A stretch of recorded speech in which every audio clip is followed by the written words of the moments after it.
बसा हुआ और स्वर्ग से भी सुंदर एक ऐसा राज्य है जो भूटान, तिब्बत और नेपाल की बाउंड्री से लगता हुआ है। मैं बात कर रही हूँ सिक्किम की।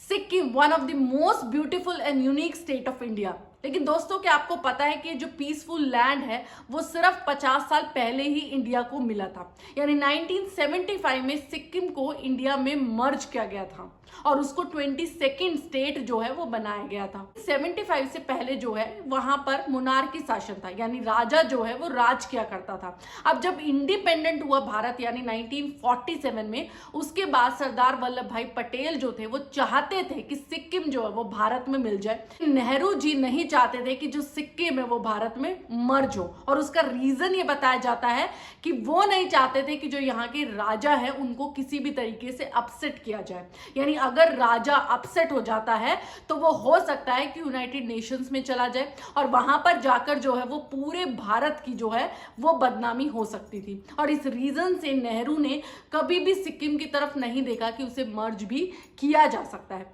इस भारत में रूल किया करते थे तो सिक्किम के साथ हमने एक ट्राईपार्टिट एग्रीमेंट भी साइन किया था, और उस एग्रीमेंट का मतलब ये था कि भारत जो है वो सिक्किम को संरक्षण देगा, क्योंकि भारत को यह भी डर था कि अगर वो अपने में इसे मर्ज नहीं करता तो कहीं ना कहीं चाइना जो है वो इसे आंख लगाकर देख रहा है। लेकिन 1964 में जब नेहरू नहीं रहे तो वहां के राजा ने विद्रोह वाली स्थिति पैदा कर दी। यानी वो राजा ये कहने लगा कि अब जो है मैं सिक्किम को इंडिपेंडेंट नेशन बनाना चाहता हूं, जैसे कि भूटान बना हुआ है, और यहाँ पर जो है वो राजा का ही शासन चलेगा। लेकिन लोगों में विद्रोह होने लगा, लोग वो डेमोक्रेसी चाहते थे। अब वो मोनार्की से थक चुके थे और अब वो पूरा देश जो है वो डेमोक्रेटिक देश ही बनना चाहता था।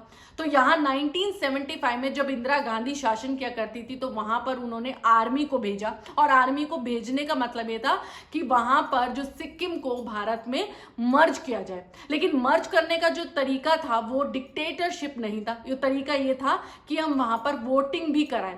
और आपको सुन के जो हैरानी होगी कि 97% वहां की जनता ने इंडिया को ज्वाइन करने के लिए हाँ की। जो डिसीजन था वो पूरा का पूरा पॉलिटिकल नहीं था, बल्कि ये डिसीजन जो था वो इन्वेस्टमेंट का, इंफ्रास्ट्रक्चर का, सोशल का, पॉलिटिकल का, इकोनॉमिक का और integration with rest of the India का ही था। लेकिन अगर हम आज का सिक्किम देखते हैं तो आज का सिक्किम जो है वो पूरी तरीके से डेवलपमेंट की राह पे चल पड़ा है। 1975 की बात करें तो सिक्किम में रोड्स भी कम थी, वहां पर मिनिमम हेल्थ केयर की सिचुएशन थी और इंफ्रास्ट्रक्चर भी ज्यादा मजबूत नहीं था। लेकिन आज की सिचुएशन अलग है। अगर हम लिटरेसी रेट की बात करते हैं तो वो भी 57% से बढ़कर 80% हो गई है। यानी 57% थी वो 1975 में और आज के टाइम में वो 80% हो गई है। अगर हम बात करते हैं रोड कनेक्टिविटी की तो 1975 में कुल मिलाकर 250 किलोमीटर की रोड जो है वो कनेक्टिविटी थी। अब जो है वो 3500 किलोमीटर की रोड कनेक्टिविटी सिक्किम में है।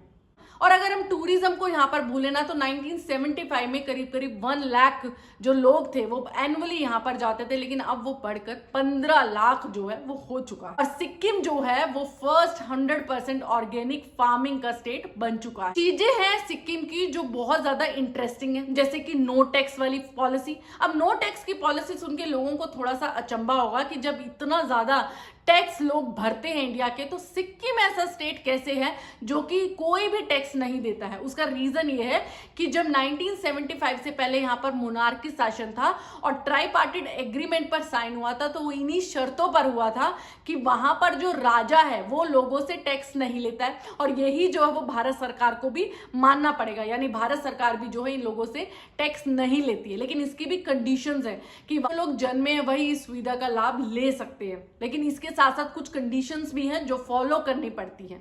सिक्किम का जो पर कैपिटा इनकम है वो भी अभी तक की लार्जेस्ट है अगर हम इंडिया में बात करते हैं। लेकिन अभी भी सिक्किम जो है वो कुछ चैलेंजेस को फेस कर रहा है, जैसे अर्थक्वेक का हुआ, इन्वायरमेंटल रिस्क का हुआ, और अभी भी कुछ पुअर कनेक्टिविटी है टुवर्ड्स द रूरल एरिया। लेकिन अगर हम अच्छी चीजों की बात करें यहाँ पर तो सिक्किम जो है वो लगातार डेवलपमेंट की राह पर चल रहा है। वहां का जो यूथ है वो भी प्रॉपर एजुकेशन इंस्टीट्यूशंस को फॉलो कर रहा है, और ये इन डिजिटल इंफ्रास्ट्रक्चर में और साथ साथ स्किल डेवलपमेंट भी की जा रही है।